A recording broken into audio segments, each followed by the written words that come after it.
Graduation అయిపోయే టైంకి నాకు ప్లేస్మెంట్ అనేది రాలేదు. అయితే మా ఫ్రెండ్స్ ఏం చేశారంటే కొంతమంది ఆల్రెడీ 10th కోర్స్ లో జాయిన్ అయ్యారు. అయితే వాళ్ళని అప్రోచ్ అయ్యి నేను ఇలా అడిగాను అనమాట, 10th కోర్స్ ఎలా ఉంటుంది, జాబ్స్ వస్తాయా అని అడిగితే మంచి రెస్పాన్స్ ఇచ్చారన్నమాట. నా ఇంట్రెస్ట్ కూడా ఇక్కడ సాఫ్ట్వేర్ ఉంది కాబట్టి ఇక్కడ జాయిన్ అయితే ప్లేస్మెంట్ వస్తుందని ఒక కాన్ఫిడెన్స్ తోటి ఇక్కడ జాయిన్ అయ్యాను. నాకు 10th కోర్స్ మీద ట్రస్ట్ ఎలా వచ్చిందంటే డైలీ టాస్క్ ఉండే అనమాట. ఆ టాస్క్ చేయడం వల్ల కాన్సెప్ట్స్ అనేది ప్రాక్టికల్ గా ప్రాక్టీస్ చేస్తారు.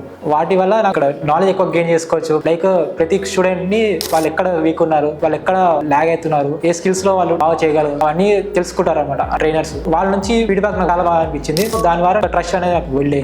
సపోర్ట్ అనేది ఇక్కడ మెయిన్. మనకు ఏస్ కావాలంటే ఫస్ట్ ఎవరైనా మనకు సపోర్ట్ చేయాలి, మోటివేట్ చేయాలి. అది అనేది ఇక్కడ 100% ఇస్తారు. ఒకటి ఏంటంటే నువ్వు ప్రతిరోజు రెగ్యులర్ గా రావాలి, నేర్చుకోవాలి, రివ్యూస్ కానీ మార్క్స్ కానీ క్లియర్ చేసుకోవాలి. ట్రైనర్స్ దగ్గర నువ్వు ప్రిపరేషన్ తీసుకుంటే వాళ్ళే నేను పుష్ చేస్తారు అనమాట ప్లేస్మెంట్. కాబట్టి మీ ఎఫర్ట్స్ మీరు పెట్టండి, జాబ్ అయితే వాళ్ళు పక్కా ఇప్పిస్తారు. I recently got placed in HD Watt company with 3.6 LPA as a web developer thanks to 10th course.